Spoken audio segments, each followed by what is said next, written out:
Narcotics Anonymous program. Can we open this meeting with a moment of silence for the addict who still suffers?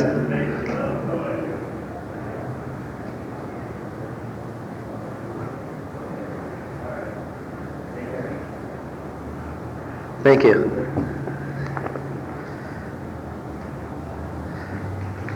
I asked Loretta to read who is an addict and what is Narcotics Anonymous.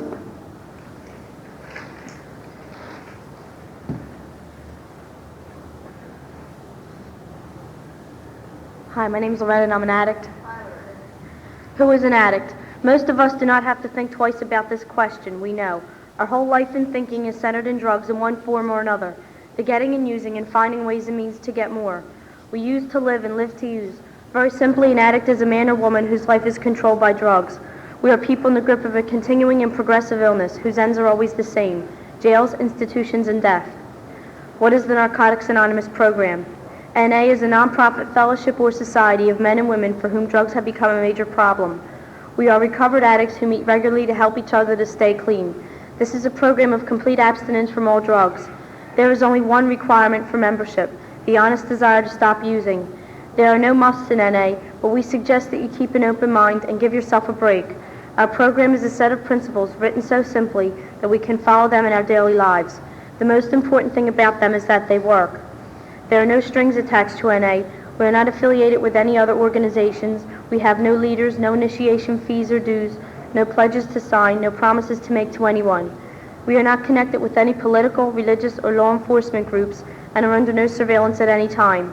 Anyone may join us regardless of age, race, color, creed, religion, or lack of religion. We are not interested in what or how much you used or who your connections were, what you have done in the past, how much or how little you have, but only what you want to do about your problem and how we can help. The newcomer is the most important person at any meeting because we can only keep what we have by giving it away. We have learned from our group experience that those who keep coming to our meetings regularly stay clean. Thank you. Thank you. Now I've asked Sue to read how it works.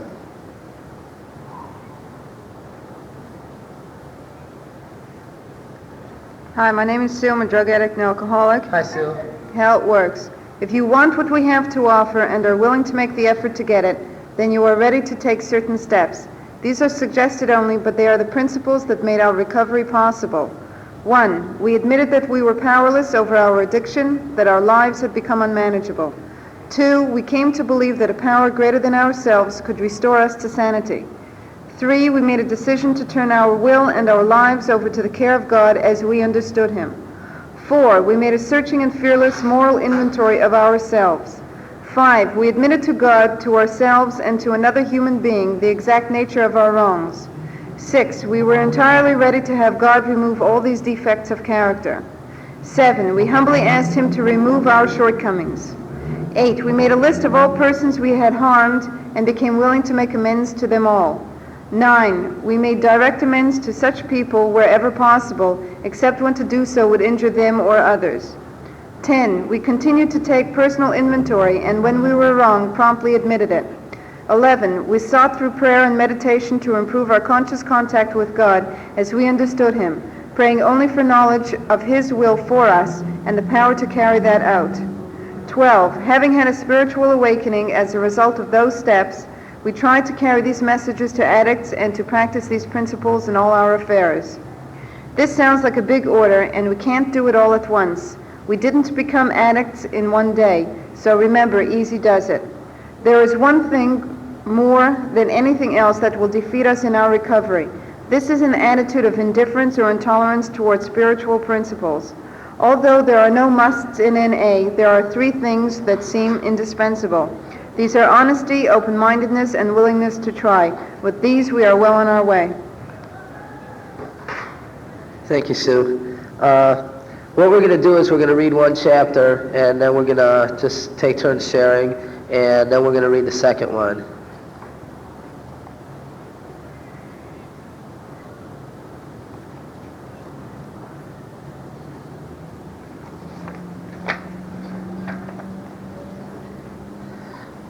We're just going to start with the part after what we just read, so we don't have to read the same thing over.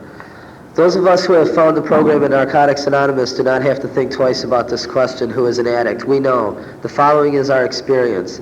As addicts, we are people whose use of any mind-altering, mood-changing substance causes a problem in any area of our life. Addiction is a disease which involves more than simple drug use. Some of us believe that our disease was present long before the first time we used. Most of us did not consider ourselves addicted before coming to the Narcotics Anonymous program. The information available to us came from misinformed people. As long as we could stop using for a while, we thought we were all right. We looked at the stopping, not the using. As our addiction progressed, we thought of stopping less and less. Only in desperation did we ask ourselves, could it be the drugs? We did not choose to become addicts. We suffered from a disease which expresses itself in ways that are antisocial and make detection, diagnosis, and treatment difficult. Our disease isolated us from people except for the getting, using, and finding ways and means to get more. Hostile, resentful, self-centered, and self-seeking, we cut ourselves off from the outside world. Anything not completely familiar became alien and dangerous. Our world shrank and isolation became our life. We used in order to survive. It was the only way of life we knew. Some of us used, misused, and abused drugs and still never considered ourselves addicts. Through all of this, we kept telling ourselves, I can handle it. Our misconceptions about the nature of addiction conjured up visions of violence, street crime, dirty needles, and jail. When our addiction was treated as a crime or moral deficiency, we became rebellious and were driven deeper into isolation.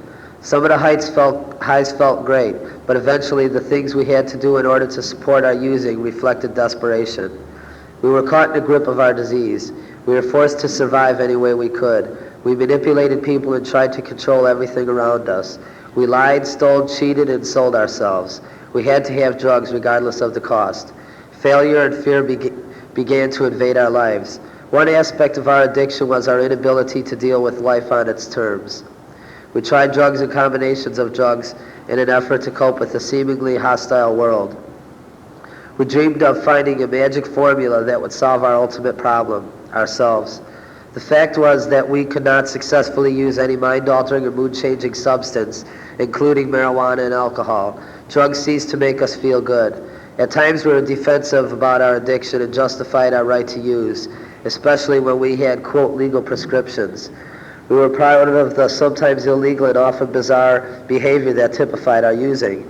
We forgot the time we sat alone consumed by fear and self-pity. We fell into a pattern of selective thinking. We only remembered the good drug experiences. We justified and rationalized the thing we had to do to keep from being sick or going crazy. We ignored the times when life seemed to be a nightmare. We avoided the reality of our addiction. Would you like to come up and read a little?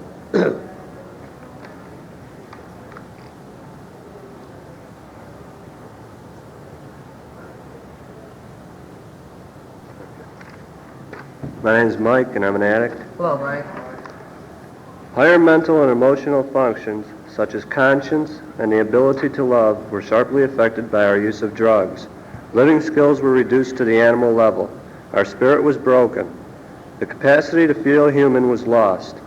This seems extreme, but many of us have been in this state. We were constantly searching for the answer, that person, place, or thing that would make everything all right. We lacked the ability to cope with daily living. As our addiction caught up with us, many of us found ourselves in and out of institutions. These experiences indicated there was something wrong with our lives. We wanted an easy way out, and some of us thought of suicide. Our attempts were usually feeble and only helped to contribute to our feelings of worthlessness. We were trapped in the illusion of what if only, and just one more time. When we did seek help, we were really only looking for the absence of pain. When we regained our good physical health many times, only to lose it by using again. Our track record shows that it is impossible for us to use successfully. No matter how well we may appear to be in control, using drugs always brings us to our knees. Like other incurable diseases, addiction can be arrested. We agree that there is nothing shameful about being an addict, provided we accept our dilemma honestly and take positive action. We were willing to admit without reservation that we were allergic to drugs. Common sense tells us that it would be insane to go back to the source of our allergy. Our experience indicates that medicine cannot cure our illness. Although physical and mental tolerance play a role, many drugs require no extended period of use to trigger allergic reactions. Our reaction is what makes us addicts, not how much we use. Many of us did not think we had a problem until the drugs ran out. Even when others told us we had a problem, we were convinced that we were right and the world was wrong. We use this belief to justify self-destructive behavior. We developed a point of view that enabled us to pursue our addiction without concern for our own well-being or that of others. We began to feel that drugs were killing us long before we could ever admit it to anyone else. We noticed that if we tried to stop using, we couldn't. We suspected we had lost control over the drugs and had no power to stop. Certain things followed as we continued to use. We became accustomed to a state of mind common to addicts. We forgot what it was like before we started using. We forgot the social graces. We acquired strange habits and mannerisms. We forgot how to work. We forgot how to play. We forgot how to express ourselves and show concern for others. We forgot how to feel. Would you mind?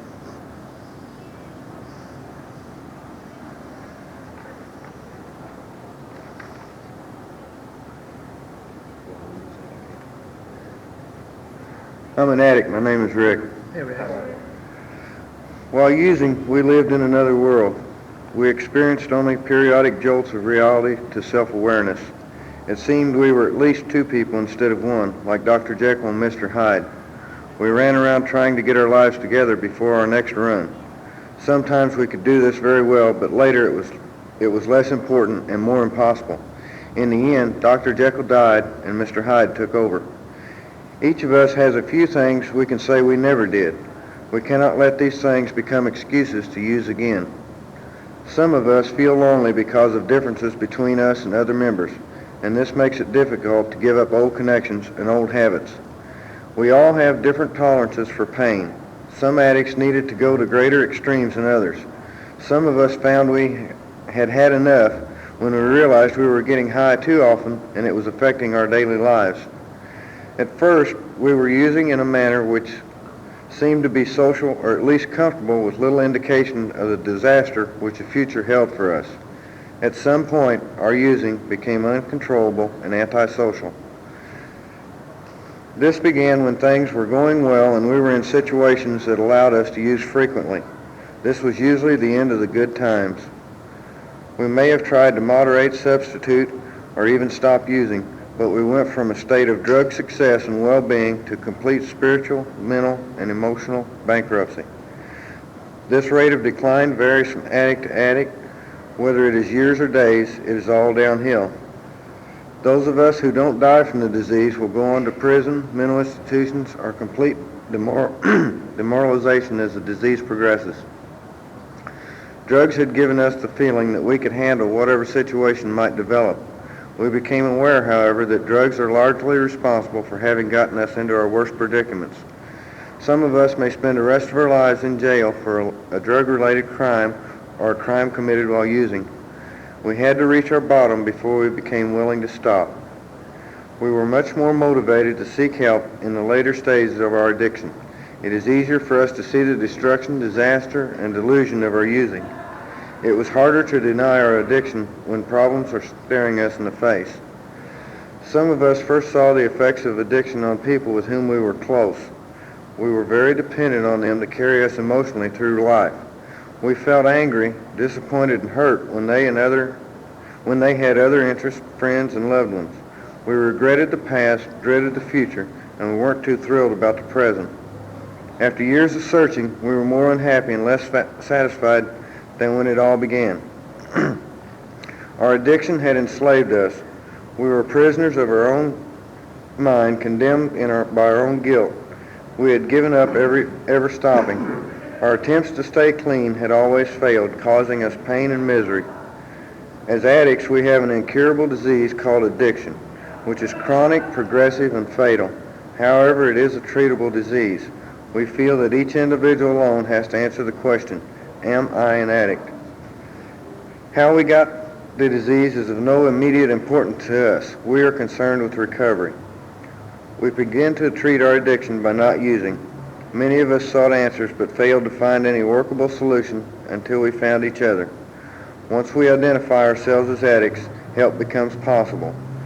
We can see a little of ourselves in every addict and a little bit of them in us. This insight lets us help one another. Our future seemed hopeless until we found clean addicts who were willing to share with us. Denial of our addiction was what had kept us sick, and our honest admission enabled us to stop using. The people of Narcotics Anonymous told us that they were recovering addicts who had learned to live without drugs. They could do it, and so could we. The only alternatives to recovery are jails, institutions, dereliction, and death. Unfortunately, our disease makes us deny our addiction. If you are an addict, you too can find a new way of life through the NA program that would not otherwise be possible. We have become very grateful in the course of our recovery. Our lives have become useful through abstinence and by working the 12 steps of Narcotics Anonymous. We realize that we are never cured and carry the disease within us all our lives. We have a disease from which we do recover. Each day, we are given another chance. We are convinced that there is only one way for us to live, and that is the NA way. Thank you. I'm still an addict named Bob, and hello. Every time I read this, Who is an Addict, it really makes me think, and I hear something new in it. You know, that's why this book is so important to me, because I can't remember everything, and I know I don't know everything. You know, the first year of my recovery, I didn't even know I was an addict. I thought my problem was other things, and I thought I was recovering from the using. And you know, when I stopped using, that was gone. Today, I still have a problem, though. I don't know how to face life on life's terms, and I don't know how to live without using. That's what I learned in Narcotics Anonymous. And I read this for a year, and I still didn't know I was an addict. I thought I was this and that or this.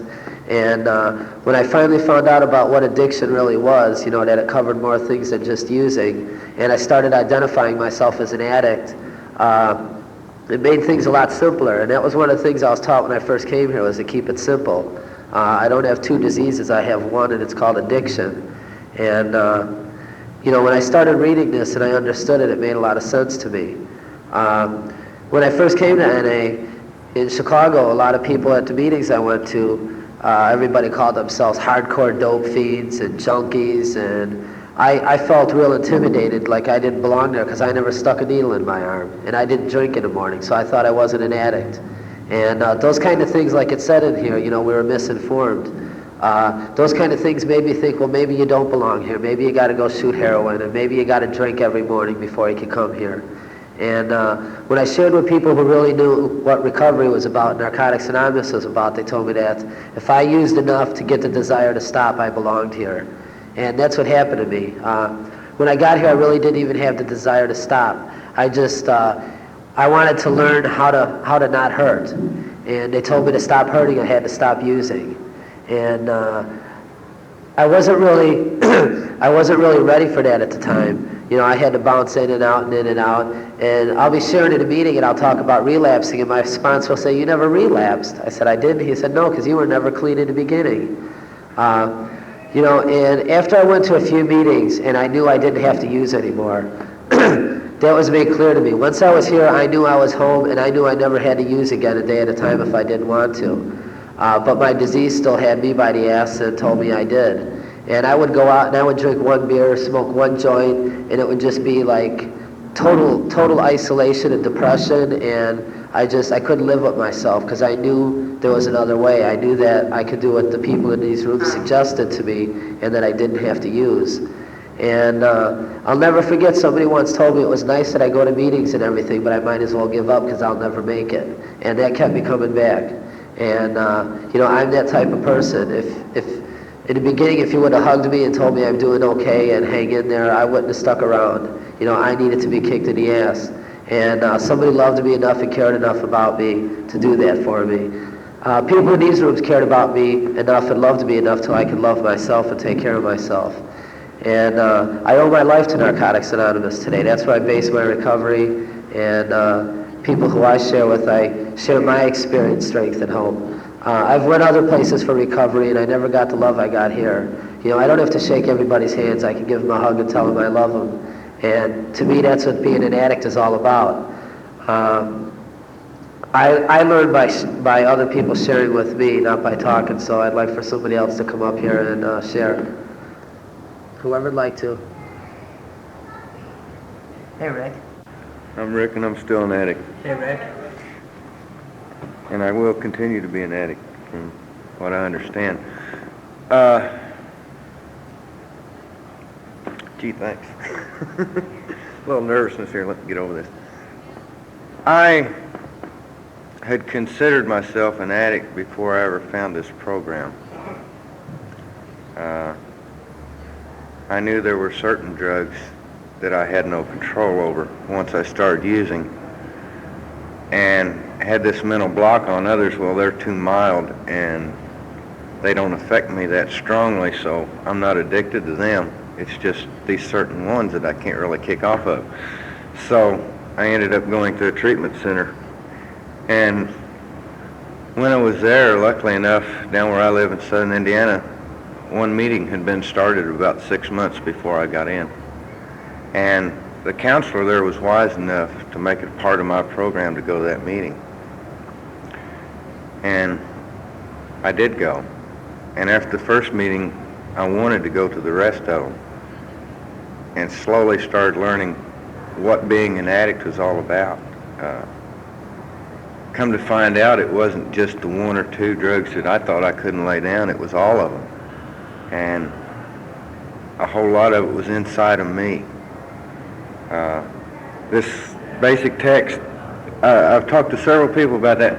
I could have written it, but I'm not intelligent enough to do that. I'm not a writer. I'm not a journalist or whatever it takes to write these neat little books. But they are a part of me, and they're a part of everybody that's here this weekend. We are addicts, and the reason it sounds like it's part of us is because a part of us went into this book. We're all the same. We've got this common bond.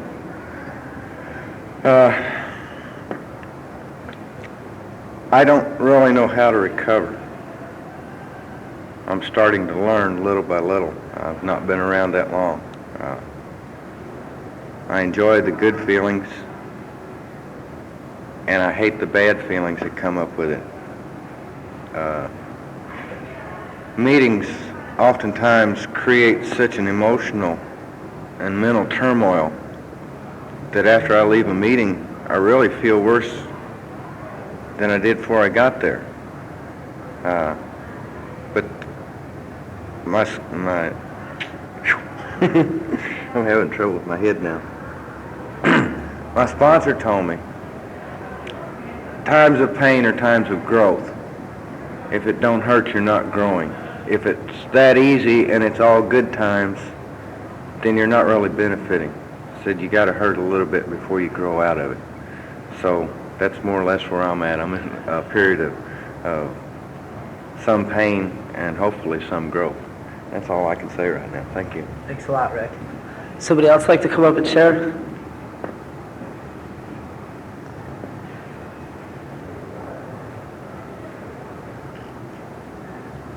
Hi, I'm Mary Jo. I'm a drug addict and an alcoholic. Joe.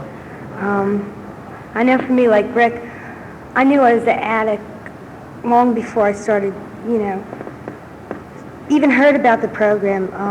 I had the disease way before I started using. When I was, like, in my younger teens, I knew I was a drug addict and an alcoholic, and I was so sick that I was proud of it, and then the pain started setting in, and I couldn't handle it any longer, and I didn't want to think I was crazy, and like in the book it said, people saw it in me and saw the pain in me, and told me about it, but I just kept using. It took me I almost killed somebody before I came into this program, and like all my I nevers are still waiting out there for me,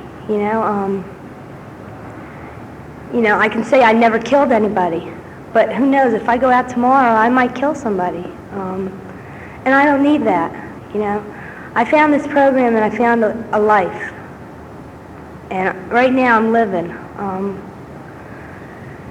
The pain I go through and the joy I go through, I like both of it because before I never felt anything. And today I do feel. I feel the love in these rooms. And that's what keeps me coming back. This program's given me so much. It's like unbelievable. And that's why I stay here, because I want more. I'm an addict. And when I came into the program, I began to become addicted to this program. I do things in my recovery that I find myself being addicted more to other things now, and I can see it in me. And the sick part about it is, even if I don't like what I'm doing, I'll do it again, That's the insanity of it. I really didn't like being who I was, but I still stayed there until I hurt enough to come crawling into these doors. I don't know, I'm grateful to be here. This is like blowing my mind. I don't believe it. Last night when I was praying, I'm here telling the man upstairs how I feel, and I'm just talking to him, and I'm telling him, well, you know how I feel anyway, but I might as well tell you, and I know, I'm just real grateful, I'm grateful whether I have a bad day or a good day, because I'm alive today, and tomorrow might be better, If I do it one day at a time, 24 hours is nothing, and I can do it one day at a time. Thank you. Thank you. Somebody else like to come up?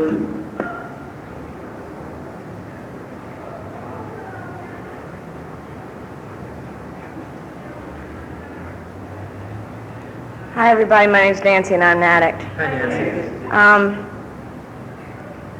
That took me a long time to say. I was like 3 months clean before I was able to really, I would go into meetings and say, yeah, I'm an alcoholic and I'm an addict, but I never really believed it. And I was given a basic text, and I read it, and said, yeah, but I couldn't believe it. I didn't want to see myself that way.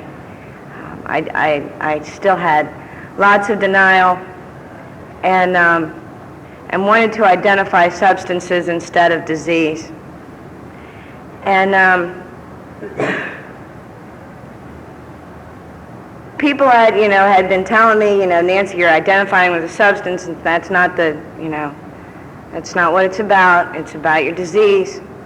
And I kept saying, no, I'm not, and I'm just, doing all these things and rushing through the steps, and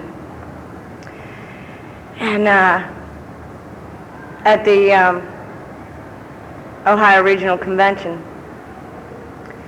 they were sharing on our common bond and why we were here and who is an addict. And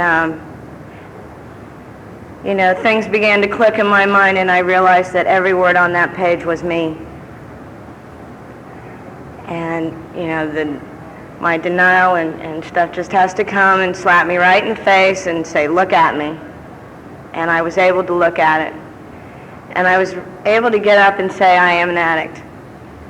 And, there was a lot of pain involved through that. And that day, that particular moment when I was willing to say, yeah, I am an addict, plays a very important part in my personal recovery today. If there's a morning that goes by and I forget to remember the pain and who I am, when I realize that I forgot, I start my day right then. And I remember that process. Because it's real important, because I believe first I had to admit that I was an addict. I had to accept that I was an addict. I had to approve of being an addict. And now I'm taking action. You know, those are the, you know, the 4 A's for me, you know. I have to, you know, admit, accept, approve, and act. And I'm real grateful to be here. All my life I have looked for ways, you know, the absence of pain. And I do that today. I can't handle pain real well at all. You know, I need something to fix me real quick. And it's really neat because this is one of the areas that I have seen a lot of growth in me, and that it is okay to feel pain. And, you know, it takes a long time for me to get to the process to accept my pain and to approve of it and then to act on it. And I've really gotten a lot better with that, and even recognizing pain as being positive. Pain has always been something that's real negative for me. And, you know, and I instantly click into that negative kind of thinking and fall back into old patterns of behavior. You know, it's just like, you know, I'm just not using, but I'm doing everything else the same.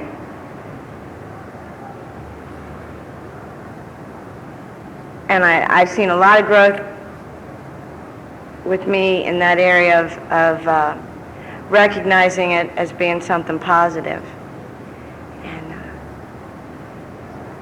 And just knowing that it's okay. Because still today, I don't know anything about feelings.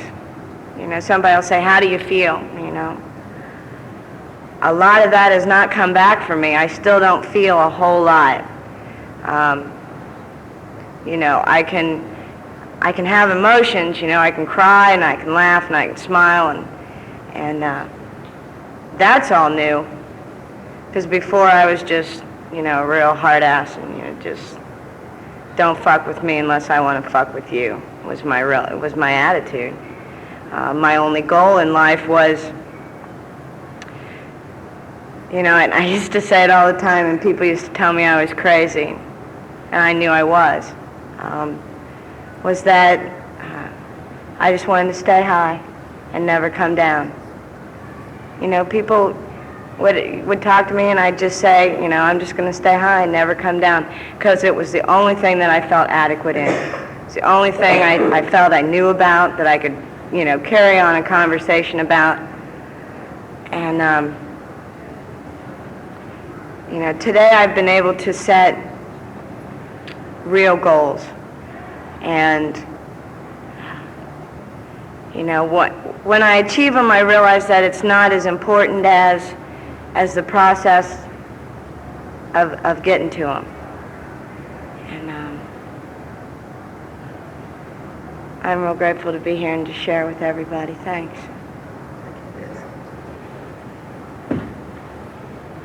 Would somebody else like to come up and share?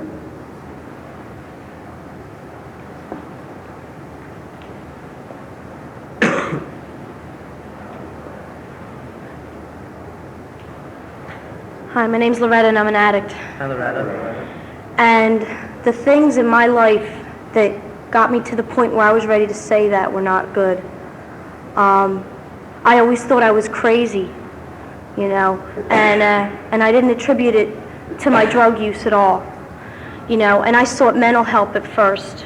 And I remember sitting in this psychologist's office trying to figure out whose fault it was, you know, that I was the way I was. And whose fault it was that I had this problem. But my denial was so deep that I couldn't even admit to myself what that problem was. I was too busy trying to put the blame on someone for it. And all I knew was that I had a problem, and that I was afraid, and I was paranoid, and that I couldn't live, and I didn't want to live, and when I came into this program, my first meeting, I remember hearing people sharing right away. They were talking about things that were going through my head, and I thought they were reading my mind. I thought they knew, because I was paranoid. I thought my paranoid mind was telling me they were talking to my parents, or, they read my brainwaves somehow or something. And it made me real uneasy at first, but these people were smiling, and they were talking about the way they felt, and they weren't afraid, and nobody judged them or put them down for it, and it took me a long time before I was able to admit these things to myself and to other people, these things that were going through my head, these things of my addiction, and once I did, it was such a relief to know that I wasn't crazy, to know that I was going to get better. I saw everybody else getting better, and I believed that I could.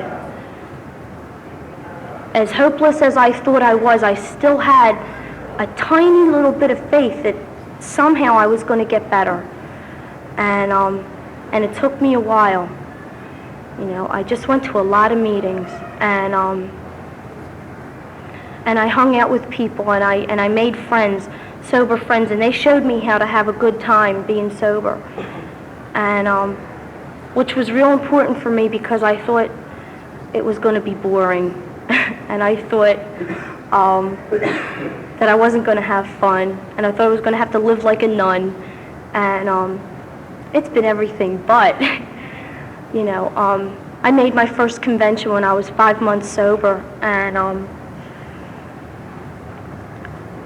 this is my 7th convention, and right from the get-go, I was a convention addict, and I like feeling good, and that's why I'm here, because I know I'm going to feel good when I come to these things. I don't know. I just feel real good, and I'm glad to be here, that's all. We have time for one more comment if somebody would like to come up and share.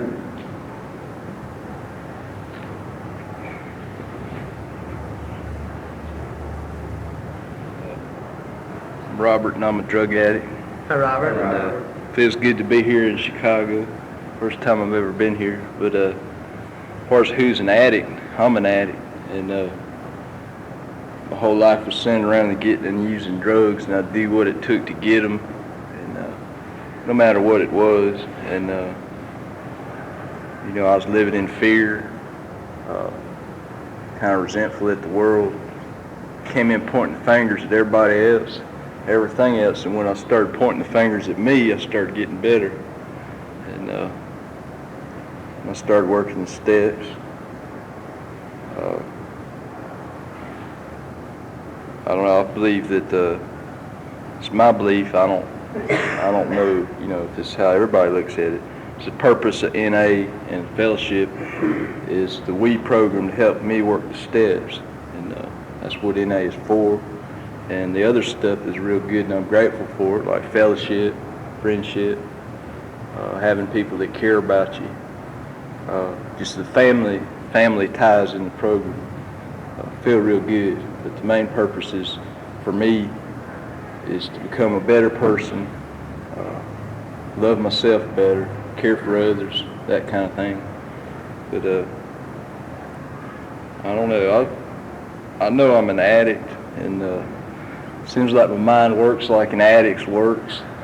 Sometimes I'm in a triangle of self-obsession, shit like that. The sometimes I try to have the addict analytical mind, and I try to figure everything out, you know. And I waste a lot of time trying to figure everything out, you know. It keeps me from living. Then I waste some time renting my head out to other people being an addict, you know. And, you know, to me, it's fine to get angry. But if I keep a resentment about it, that's not fine. That hurts my recovery. You know, I need to either pray for them, you know, ask God to forgive them for any real or imagined wrongs and give them good things in their life, just like I want in mine, or, you know, go up and talk to them about it. You know, whichever. If they ain't there, you can't do that, though. But, I don't know, this is my first world convention. I've been to others. But, this is the first time I've been to Chicago. I got clean up north, but I've just never been in the Midwest. But feels real good, you know, kind of confused. I've just been through a bunch of shit back down in Georgia, you know, and coming back from it, you know, and getting better, feeling good, you know, finding some stuff about myself that needs work. And today, part of me is I want to see the things that are bad in me so I can work on them and get better. I don't have the fear of, like I used to, of not wanting to see them, you know, or the fear other people as much will see them in me. You know, I don't like that, but, you know, hey, they might can point it out. But, I don't know. Part of being an addict to me is putting up walls, not trusting, cutting yourself off from the good things.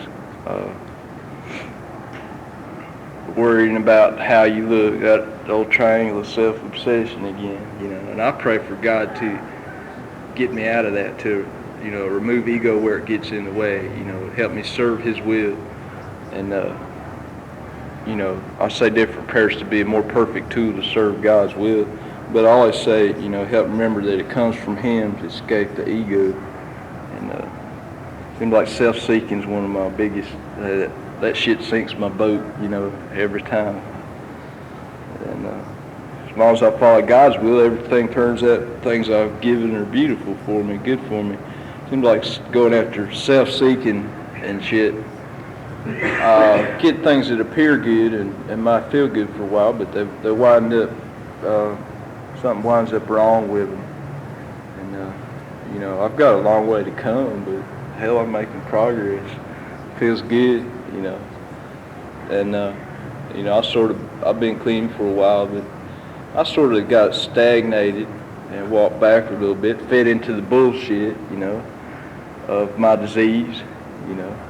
I don't buy into the bullshit, try not to today, one day at a time, but to me this is a one day at a time program, and I have to get up in the morning and talk to my higher power, you know, be good to myself, you know. Usually I lay in the bathtub because I work a 12-hour shift and I, you know, want to cool out. And, you know, at night one thing that helps me is to say, God, I'm grateful for this and that, everything I got to be grateful for, you know. And all I'm looking for really is a good feeling about myself and the world, just like I was looking for on dope, you know, good friends, you know. And seems like that gratitude has a bunch to do with it. That's all I got. Thank you. Thank you. Now we're going to read what is an NA program and then share. I believe we've got till 12 o'clock in here.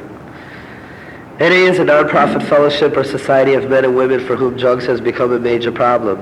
We are recovered addicts who meet regularly to help each other stay clean. This is a program of complete abstinence from all drugs.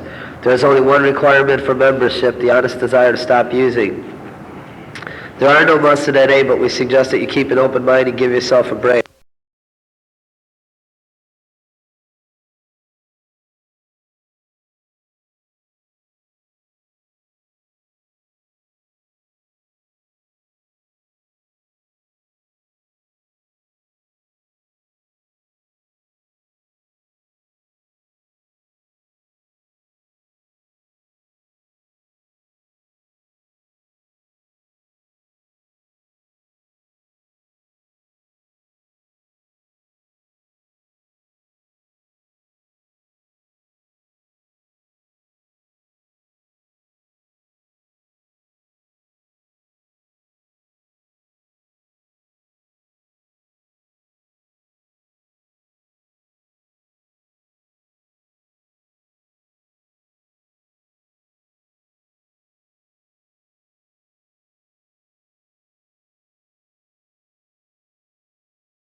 Our program is a set of principles written so simply that we can follow them in our daily lives.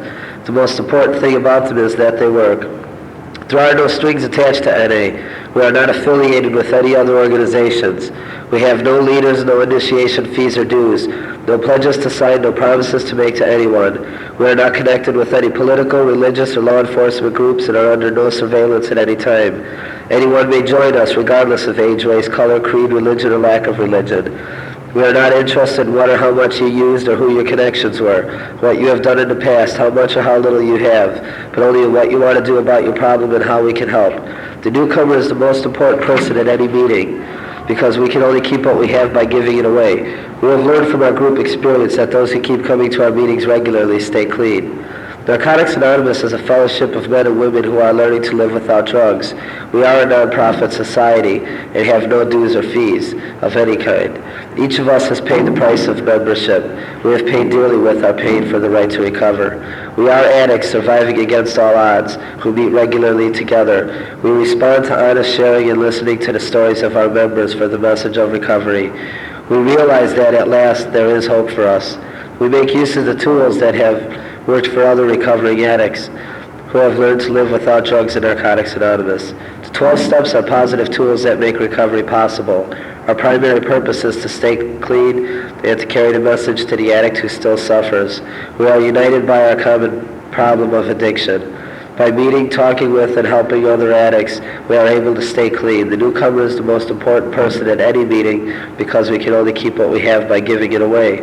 Narcotics Anonymous has had many years of experience with literally hundreds of thousands of addicts. This massive, intense, first-hand experience in all phases of illness and recovery is of unparalleled therapeutic value. We are here to share freely with any addict who wants it. Our message of recovery is based on our own experience. Before coming to the fellowship, we exhausted ourselves trying to use successfully or trying to find out what was wrong with us. After coming to NA, we found ourselves among a very special group of people who have suffered like us and found recovery. In their experiences freely shared, we found hope for ourselves. If the program worked for them, it would work for us. Would someone else please like to come up and read?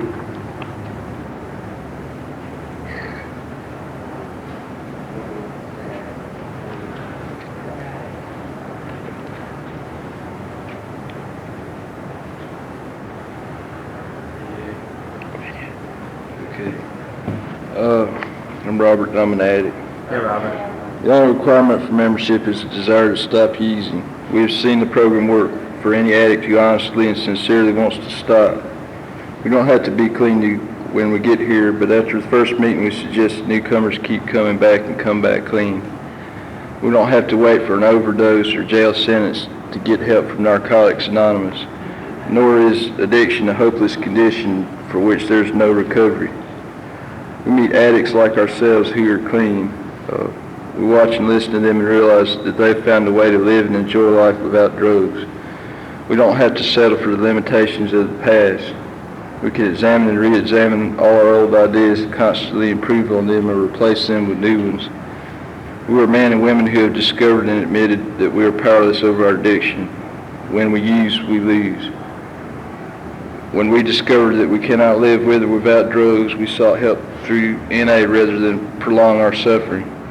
The program works a miracle in our lives. We become different people. The steps and abstinence give us a daily reprieve from our self-imposed life sentences. We become free to live. We want the place where we recover to be a safe place, free from outside influences. For the protection of the fellowship, we insist that no drugs or paraphernalia be brought into any meeting. We feel totally free to express ourselves within the fellowship because no law enforcement agencies are involved. Our meetings have an atmosphere of empathy. In accordance with the principles of recovery, we try not to judge, stereotype, or moralize with each other. We're not recruited and it doesn't cost anything. NA does not provide counseling or social services. Our meetings are a process of identification, hope, and sharing. The heart of NA beats when two addicts share their recovery. What we do becomes real for us when we share it. This happens on a larger scale in our regular meetings. Meeting is two or more addicts gathered together to help each other stay clean. beginning of each meeting, we read NA literature, which is available to anyone. Some meetings have speakers, topic discussions, or both. Closed meetings are for addicts or those who think they might have a drug problem. Open meetings welcome anyone wishing to experience our fellowship. The atmosphere of recovery is protected by our 12 traditions. We are fully self-supporting through voluntary contributions from our members.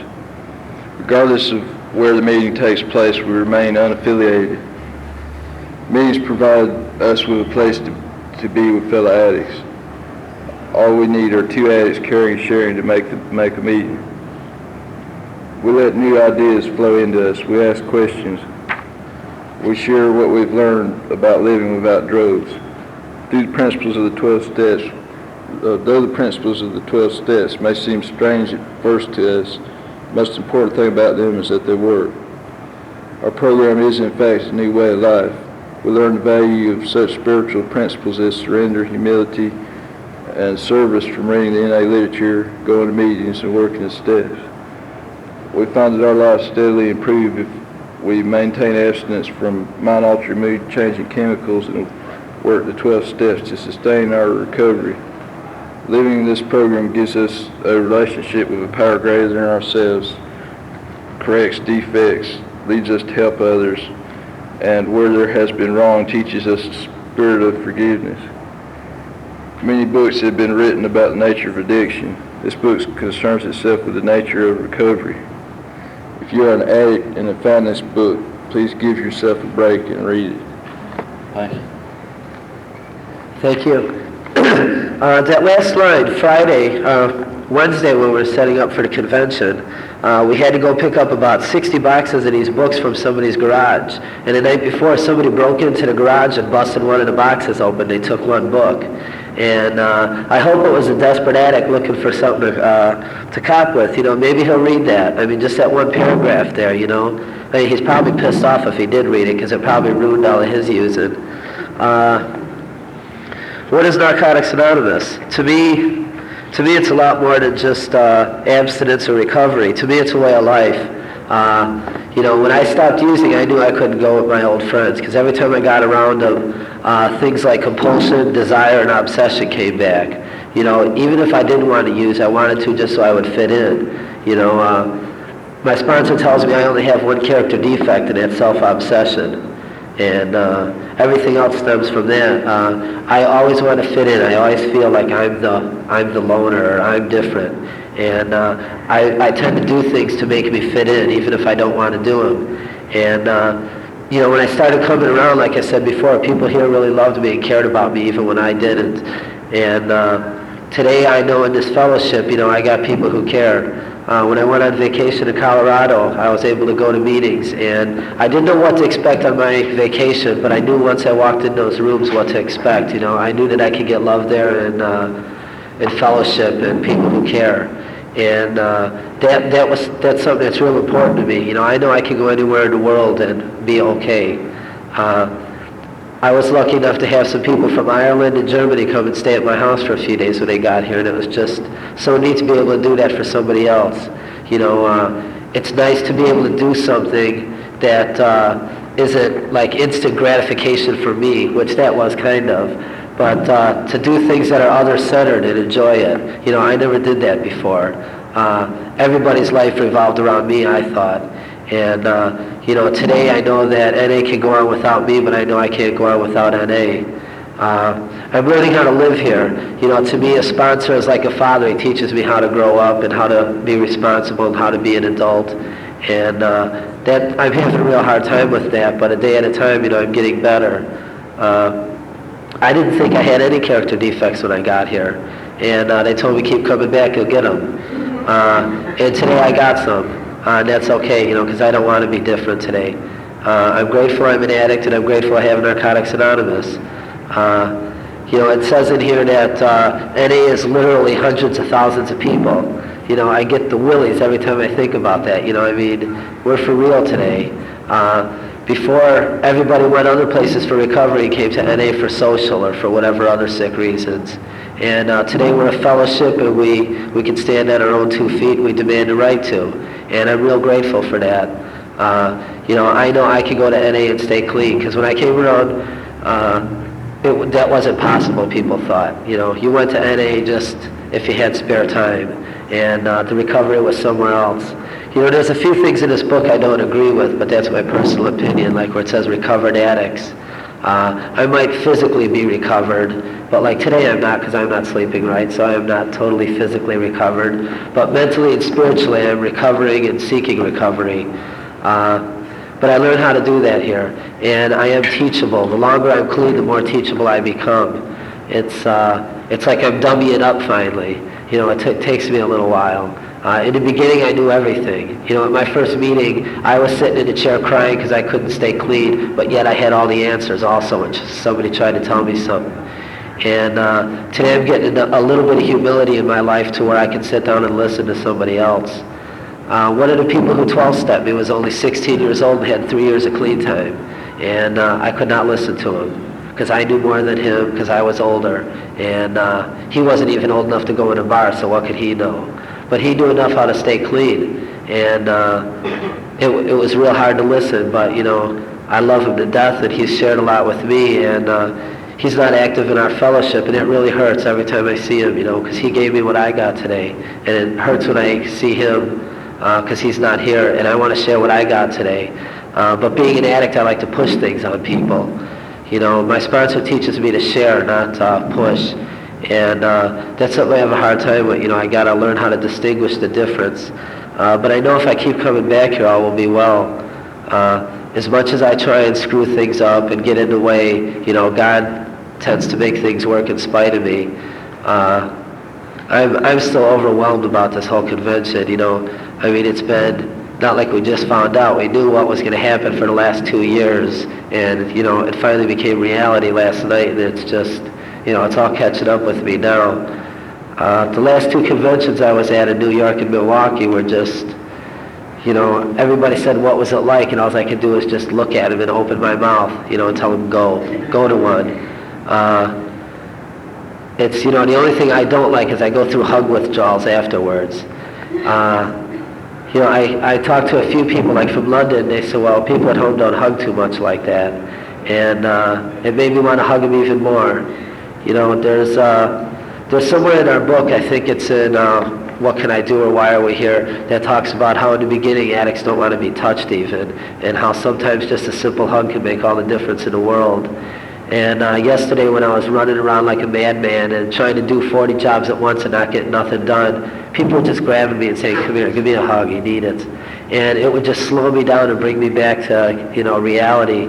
And that's what's beautiful, people make me work the second step sometime, go eat, go take a rest, whatever, go have a quiet time. People watch out for me when I forget. And I'm real grateful, that tells me people love me. People love me enough to be brutally honest with me sometimes, because that's what I need. And like I said before, I'd like to hear some other people come on up and share. Thank you.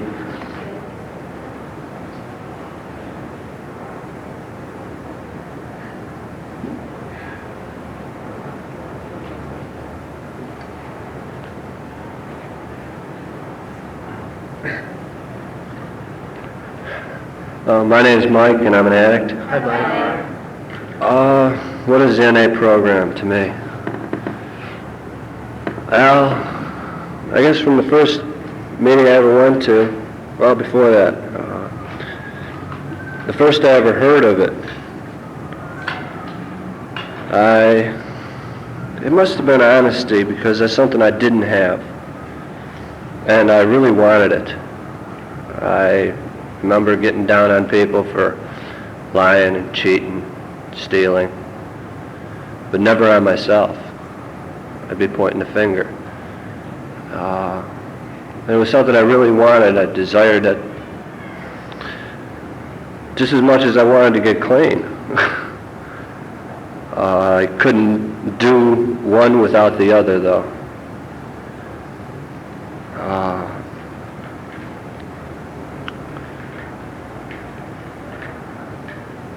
I didn't know how to live without being high.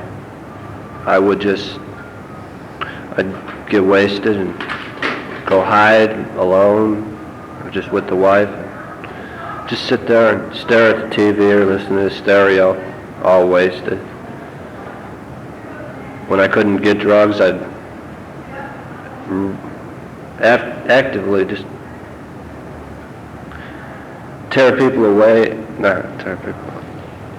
try to find any way possible or go to any extreme to get something to ease the pain of living. When I went through a hospital treatment about 2 years ago, I had the desire to get clean, but I wasn't ready. I started going through secondary withdrawals about 10 days after they'd given me my final medications. And it convinced me, it wasn't real, it was just my mind that convinced me that I needed drugs for the rest of my life. And I would have to stay on them, and that was all there was to it. I didn't have any meetings or anything like that. I had no idea of a program. So I left this hospital with scripts in my hand and all happy it was legal. And a few months before I went in this time for treatment, I remember sitting there on the couch watching TV, going through some mild withdrawals because I just couldn't find anything. And just sitting there wondering how, I knew a couple people in the program. They'd not really told me much about it, but I knew that they had been to the points where I had, and somehow they were straight. I was just sitting there. I started calling up people that were straight and trying to get them to get me drugs. It was crazy, because the whole town was dry. I finally found some anyway. And for about 2 months, every time I get high, I had a really rotten feeling about myself. And a few things happened around the house, and things got real bad. And I was given a choice to go into a treatment or go to jail. Of course I took the treatment. I'd be a fool to go into jail. And like I said before, I wanted to recover. I didn't want to be doing drugs. I just didn't know how. Somehow there just happened to be a meeting at the hospital I went to. And the first day after I got out of the medical floors and psych, and they got me into treatment, I went to a meeting that evening in the hospital. And there was honesty. People were actually saying how they felt about their life, and I believed them. It was something I didn't trust anyone really, but I could believe these people sitting around the tables, what they were saying. They were actually feeling what they were talking about. And I had decided I was going to make the best out of this treatment and listen and try to live the way other people are that are straight. And the honesty is the biggest thing in this whole program to me. And nothing else would come without it.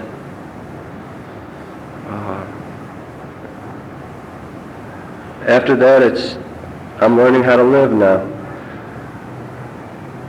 How to have a decent life without being stoned and sitting there alone. Thank you. Somebody else like to come up and share?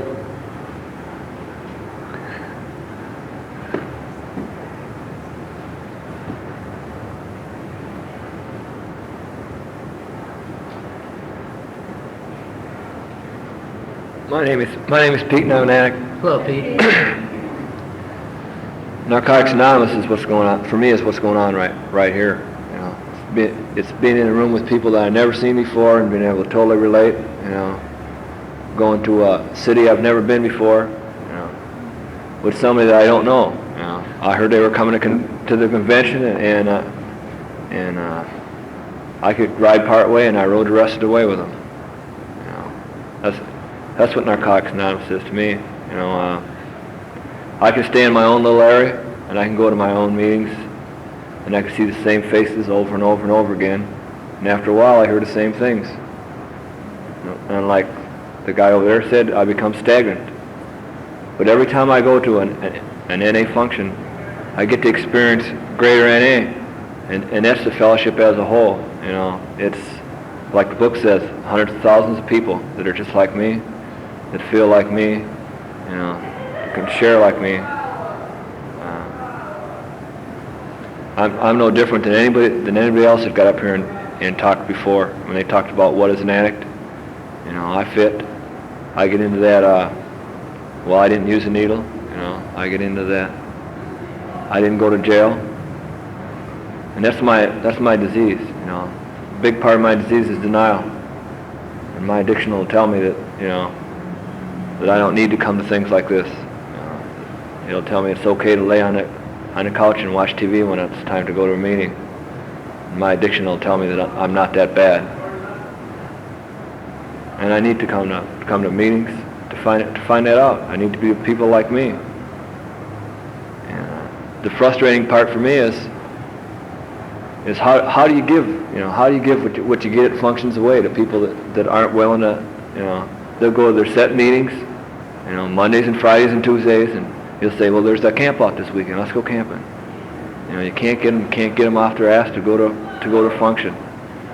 And like you said, once you get them to one, every time I get somebody to one, you can't get them to keep going, but it's just so damn hard to get them going. It's so darn frustrating for me. There's so much more to the Narcotics Anonymous program than working the steps and just going to regular meetings. For me, anyway. Thanks very much. Anybody else?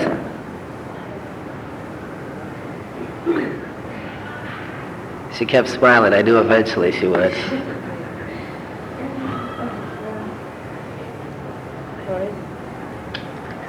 Hi, my name is Diane, and I'm an alcoholic and an addict. And this is really hard, and I think it's this microphone that scares everybody. What is the Narcotics Anonymous program to me is really special, because I was clean a year and a half already in the fellowship of AA before I came into Narcotics Anonymous. And I really think when I hit that year and a half, I was on my way out. Narcotics Anonymous is my life today. And I know when I first came into these 12-step programs, into AA, I was really worried because I didn't want the program to be my life. I thought I could have a program and have a life. And I still had connections. I don't mean drug connections, but I still had friends that were out in the streets. I didn't want to change them. I didn't mind if they came by. But I thought I could have the best of both worlds. I'm shaking. What I come to find is that slowly but sure, I came into Narcotics Anonymous. I've been around for 6 months. I just came on 2 years clean. My first day in Chicago, Wednesday, for this. This is my first convention. And I'm going to have my birthday September 5th when we get home back to New York. And I didn't celebrate my first year in AA because I didn't want to dirty the rooms. I felt really incomplete, although I thought I was growing. This was me, my own problem. When I came to NA, I walked in and I needed to pick up more meetings because I really thought I was going out. And I sat at this meeting in Glen Cove. And after the meeting was all over, everybody got up and they were kissing and hugging and all good shit like that. And I said, wow, this is really for me, And something I never had all my life was hugging and kissing. And that worked really good for 3 months. Hugs and kisses were fine. And I realized that wasn't really going to keep me clean. And then I had to start working the steps and working on myself. And it's funny because I'm just like everybody else, and I'm self-defeating, which is one of my biggest character defects. And my sponsor spied me with it the other night. I was working on finding reasons why I shouldn't celebrate my second birthday. And by the grace of God, I got to this convention because I didn't plan on going. I got a 7-year-old son, and somehow Sunday people decided that I should come, so I went. Like Bob was saying, I got people that watch me. And I found fathers in this program, mothers in this program, brothers, lovers, a lot of good shit. And I'm so glad to be here, and I'm so nervous, and that's all I got to say. You know, it saved my life. Narcotics Anonymous, this is a real fucking miracle, and that's what it comes down to, you know? And I think that's what scared me. I grew so much in the 6 months that I have been in Narcotics Anonymous that I can notice it myself, that it flipped me out, you know? And I got scared, because I don't change unless I'm really scared. I got to be in a state of total panic before I'll change anything about my life. And this program teaches me how to be good to myself, you know? And like I came down here, we had an 18-hour ride, man. 4 people in a Datsun. And I think we left Tuesday night at 11:30. We got here Wednesday afternoon at 5:30, and it was hot, man. And I ached so bad. I was so sick yesterday. My ears hurt. My throat was sore. They put me to bed. I wouldn't go to bed. Talk about isolation. I was just at a meeting this morning about isolation. My vocabulary since I got in this program has improved tenfold, you know. I use words today I didn't know. Degradation, I had no idea what it was, you know. And isolation, I didn't know what that was either, because when I was using, I thought I was really happy, you know. Everybody else was isolated. I wasn't. I was okay. But this program means a lot to me, and you know, I didn't want to share this morning at the meeting I was at either, and I raised my hand, and the guy was looking at me like 7 times, and he didn't call on me. And I had to really convince myself that it was enough just for me to raise my hand to become a part of something, you know? Because my disease goes wherever I go, you know? My committee talks lots of times. I started talking this morning saying, you know, what are you doing here? You know? And I raised my hand, and finally at the end, he called on me. He said I was starting to feel guilty, you know, because I knew that he knew that I saw him looking at me. And by the time he called on me, I didn't have nothing to say because everybody said it, you know. So I just said, hi, my name's Dow. I'm really glad to be here. I'm glad you called on me. But it was really enough, you know. So thanks a lot anyway. Roger, now that, you know, you made me get up, why don't you come up? Thanks. See, he talks about hugs. Oh, I told them guys last night, I said I never met so many guys that know how to rub back so good. I'm going to take them all home, you know? My name's Roger. I'm an addict. Hi, Roger. Well, first let me just say that being here probably saved my life because I was going out Friday. I keep going back to the stupid well of my family, which sucks. I can't control myself there. Every time I get around them, I kind of lose my cool. And anger seems to be the one thing that kind of burns me up and chews me up and eats me up, or whatever you want to call it. And if it wasn't for this program, I probably would have been at some shooting gallery in Harlem right now. You know, and then I came here. I was in Chicago 23 years ago when I was 17. And they didn't know what to do with me then. I got arrested on a 12-hour pass and all kinds of other crap, you know. So I know I'm changing. 23 years, I've been here 2 days, I haven't been arrested yet. So things are going pretty good. You know, I was sitting there, I didn't know whether to get up and talk. I said, I'll wait until I get back to New York to share. You know, who the hell knows if, you know, what's going to happen when I get back to New York. So I'm glad I'm up here. I'm glad I heard Doe talk. She kind of brings the same feeling out every time I hear her talk. And I just seem to get angry just listening to her, even when she's talking nice. I'm here with a lot of good people. Even the people I don't know, I feel real good being around. I didn't come in a car. I came by plane, limousine. And I never was in a limousine before, unless I stole something out of the back of it or something. But the whole thing, the way it was set up that I got here, I had no money to get here. Friends helped me out with that, and that's why I'm here. And every one of them are in NA, you know, and I'm grateful. I shot dope for 26 years, and I've been in some weird places, to say the least. I have a lot of gratitude to this program. I may not seem to act like a clown, like 20 hours a day. That's my way of keeping my nonsense off my back. But I follow all the suggestions. Almost all of them, I should say. But I'm too scared not to. I could not deal with going back to where I came from.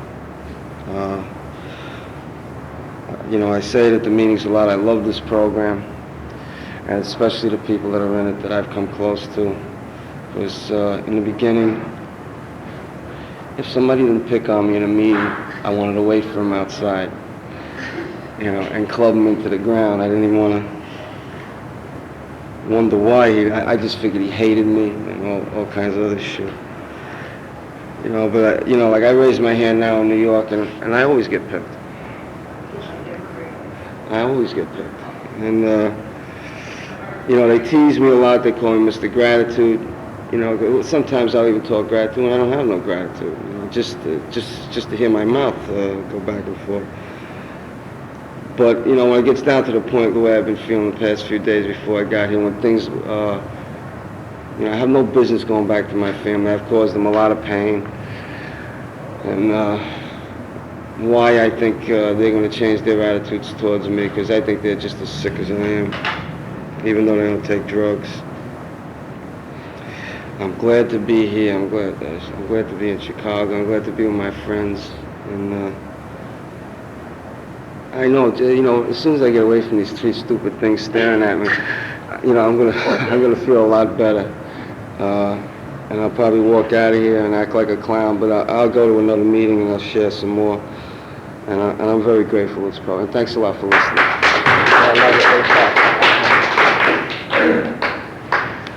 Nice. Somebody else like to come up and share?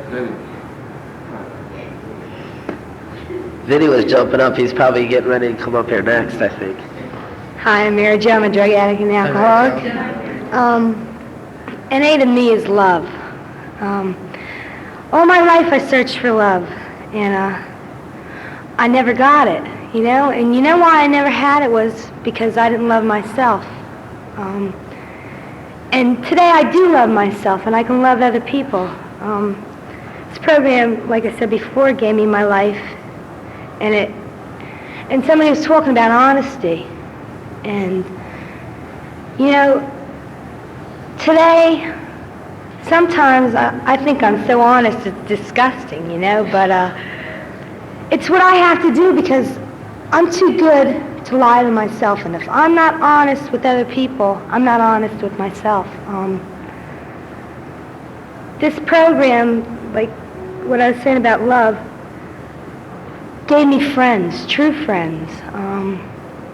Where else could I go and go through a lot of shit and be in a lot of pain and have people there to help me through it, In my addiction, they would have said, I could have been dying.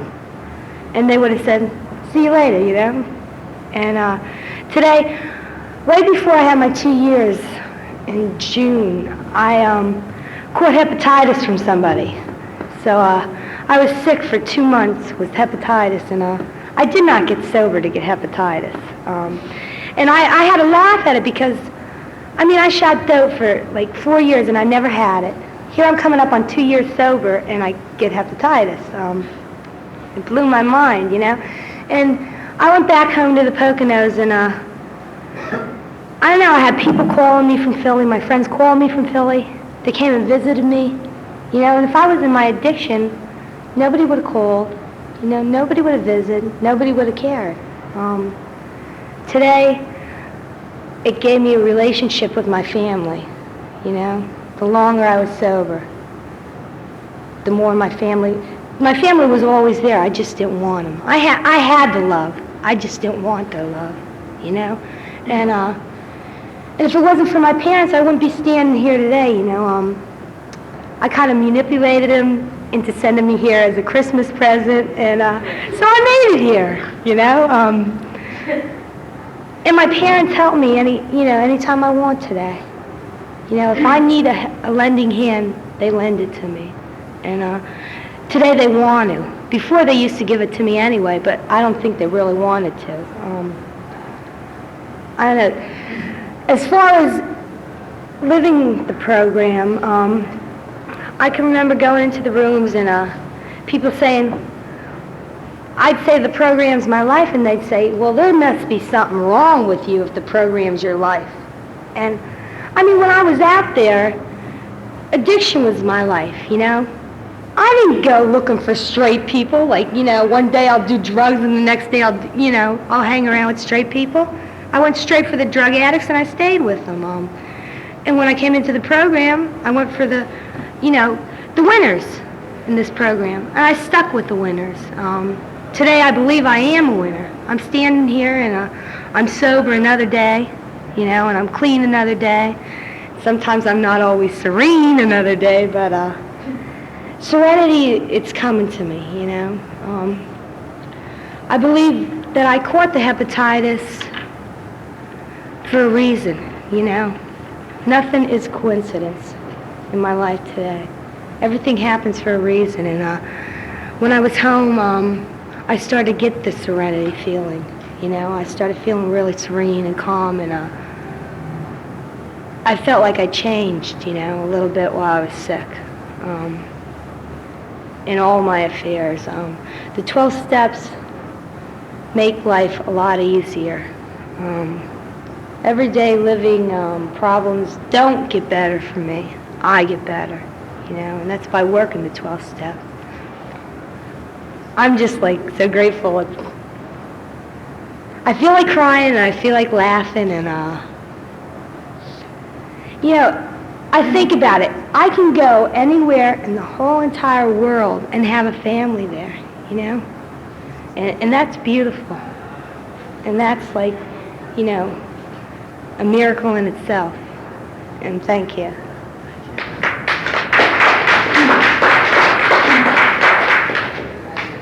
We have about 4 more minutes if somebody'd like to come up for one more comment.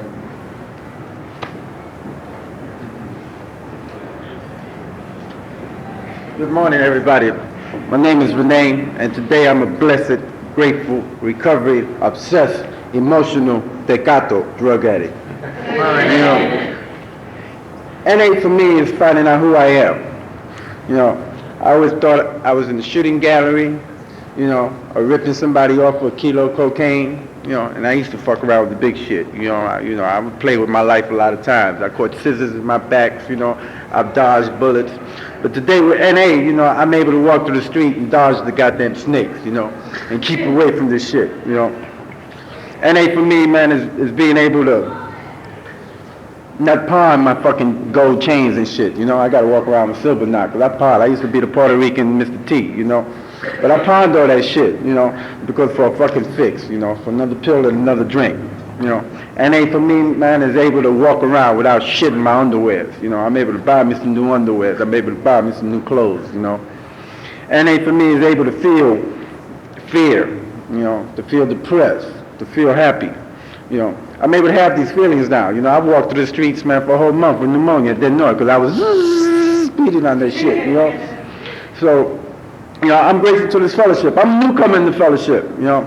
Today I had 92 days and about 240 meetings under my belt, you know. Fortunately, I come from New York City, you know, we got like 140 meetings, you know. And when I first walked in the room, I didn't know what to expect out of NA, you know. I thought about the picture of AA, you know, and what you see in television, the smoke-filled rooms with the laundry, the beers and cigarette butts all over. So, you know, I crawled into these motherfuckers and I was hiding, you know. but somebody grabbed me and said, you don't have to use today, you know. And I said, wow, you know, I never thought about that, you know. I don't have to use today, you know. And yeah, I went to that first meeting and I dug it, you know, and I came out and I went to one of the fellows in the fellowship and I said, well, what do I do? You know, he said, you go to another meeting. You know, my first day I went to 5 meetings. I went to the dance down at the Howe Club. I didn't know what else to do, you know. I woke up one morning, you know, and, you know, I follow suggestions. Some I don't follow, you know. But there's one thing that I don't do. I don't pick up, you know. I definitely don't pick up. And for today, I'm working on today, I will not pick up. I'm working on that. And I religiously follow this program. I'm a member of this 12-step fellowship. And I believe in those steps. It's not only about picking up drugs for me, but now as I'm dealing with that disease of the attitudes, and I'm at it, because I got some funky attitudes, I was down in the train station in New York and stuff like that, and I was coming down the stairs, and a whole bunch of dudes pushed me, So I was reading a book, and I slapped the dude in the head, bang! All right, I didn't feel bad because I hit the dude, I felt bad because it was the blue book, but that's okay, because at least today I know my feelings, Before I would just go off, and didn't think nothing of it. It was all right, I was on the way to the shooting gallery. Get the fuck out the way, And like I said, I'm blessed.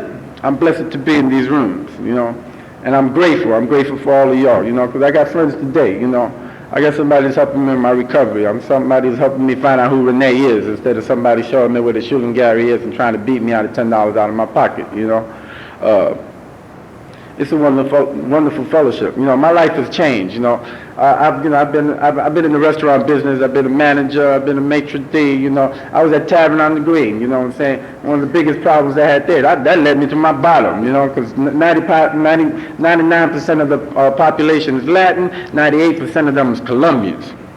Lord have mercy.